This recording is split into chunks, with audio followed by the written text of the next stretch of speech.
And we started making commercials about making awareness of how to create and drive and purchase more fuel-efficient cars. And at that time, this was about 5 years ago, I had no idea that that would lead to the phone call one day. Can you get over to a meeting? We're going to make a movie about this slideshow about, global warming. Can you be there tomorrow at 2? And I said, well, okay, that sounds important. So I went to this meeting. The new player to our team was Davis Guggenheim, who's the director of An Inconvenient Truth.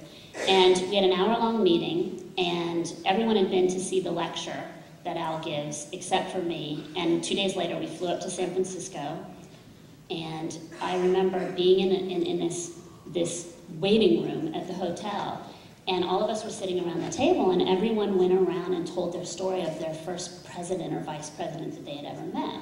And Lawrence Bender was like, yeah, we screamed Good Will Hunting for Clinton, and Lori David's like, oh, I met, Kennedy, and we went through all these presidents, and we're going around the room, and I'm getting more and more nervous. So I'm like, I don't have a story like this to tell. I haven't met anyone, and it came to me, and I just said, I can't play this game. I don't know what to say. And Al Gore walks in.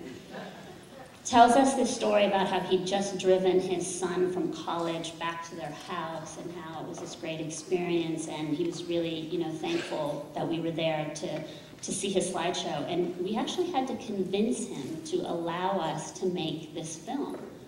And we spent an hour really working on it, and he decided that, he would let us do this, and we'll see how it turns out. And he would agree to it, and 10 days later, we started shooting. And we could never catch up, and then all of a sudden, we got into Sundance. We were completely surprised, and the whole film is basically done in 4 months. And it was, we all knew he was smart. Everyone knew that. But what we didn't know is that, or at least I didn't know, and a lot of people that I know didn't know, is that he is an incredibly funny, witty man, and I have never seen anyone work as hard as he does. He's just phenomenal. So it was an amazing experience.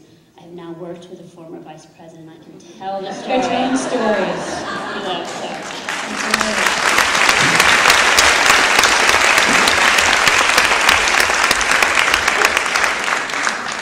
So Lesley, so in those first meetings though, there wasn't one time that the 4 of you or 5 of you around the table looked at each other and it's like, okay, we're doing this slideshow? Like, what is that? Like, everyone just bought in, drank the Kool-Aid right from the start? There wasn't one person that's like, doing a slideshow, a film, no one's ever gonna buy this, but let's see where it goes? Well, Lori David and Lawrence Bender had seen the slideshow first, and they went to Participant Productions. For those of you that don't know, Participant only does films and documentaries with a social cause. Jeff Skoll, who was eBay's first employee, created the company to give back, but not only to give back, but to show that doing things that are good for society, it can also be a very profitable business model. So Davis was running the documentary department at the time, and Lori and Lawrence came in and they said, we want you to make this documentary. And Davis listens for 10 minutes, listens to the whole explanation, and he's like, I don't think we can make a film about a slideshow. So I'm sorry, we're gonna pass, and I don't think we can do this. And Lori just stood up and said, you're going to see the lecture. You're going. He's here this Friday. He's at the NRDC, and you are going.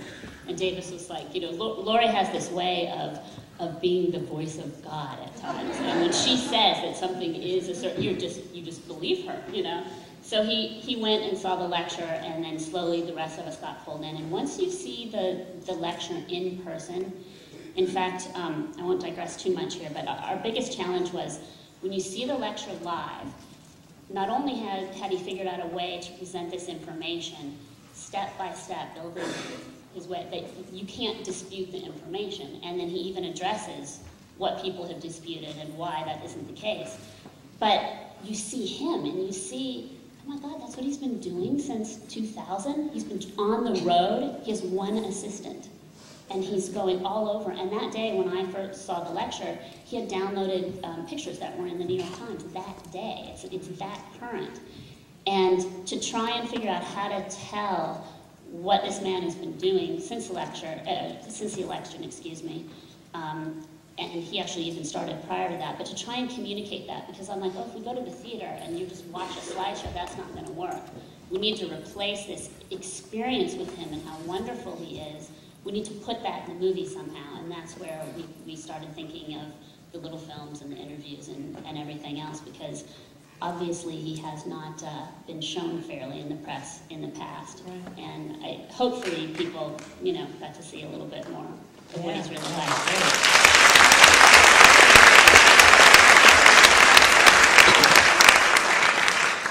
So, Deepa, I've got a question for you. We were talking before about how you got into it, and you said that you created it for yourself. But also, I want to hear a little bit about growing up the way that you did. I was fascinated to read that Deepa's dad was a film distributor and also an exhibitor. He was both and in the business. So, at a very young age, I think you were exposed to films, and mostly what I was drawn to, and correct me if I'm wrong, but your opinion about film, which I think is good. It helped you to formulate looking at film in a different way rather than just as a, do I like it or not like it, but do I see the business behind it, and do I see something else behind this film? So can you talk to us? Maybe it's because I work at Landmark Theaters and I'm fascinated with indie film and choosing film, and it would be it to me is, I think your dad had a quote, 2 things you don't know about: when you're going to die and if a film is going to make business. And that is so true. So can you just tell us what it was like growing up? I grew up in Amritsar, which is a small town in northern India. And my father was an exhibitor and a distributor. The good thing was that after school, on the pretext of picking up our father, I'd go and see the end of a film. And this film was called Nagin, which really literally means the snake charmer. And it was terrible. But, typical Bollywood style, and, this man who was in love with this snake goddess. And, but I was just totally fascinated because, because we'd go and sit there and, there were songs and there were dances and somebody was dying and somebody was getting bitten and it was all wild.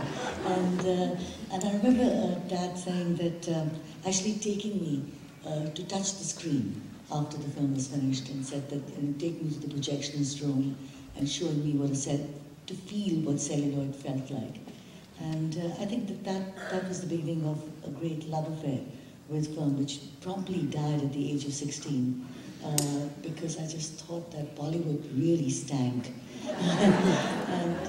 and that's all what was my exposure to films was, except on Sundays in Amritsar, they'd have what was called the morning show, which was the only time a Western film would be shown. And for some reason, people in Amritsar loved Elvis Presley. So that's what we saw every Sunday for the first 10 years of my life. I can still, I remember the words to Hound Dog, and it was just so weird. But it was that love for cinema, not just for what I saw on screen, but how it was made. And it has a lot to do with, and of course later on I said, I don't have anything to do with films, because Friday nights in our house were really tense, because that's when the film was released.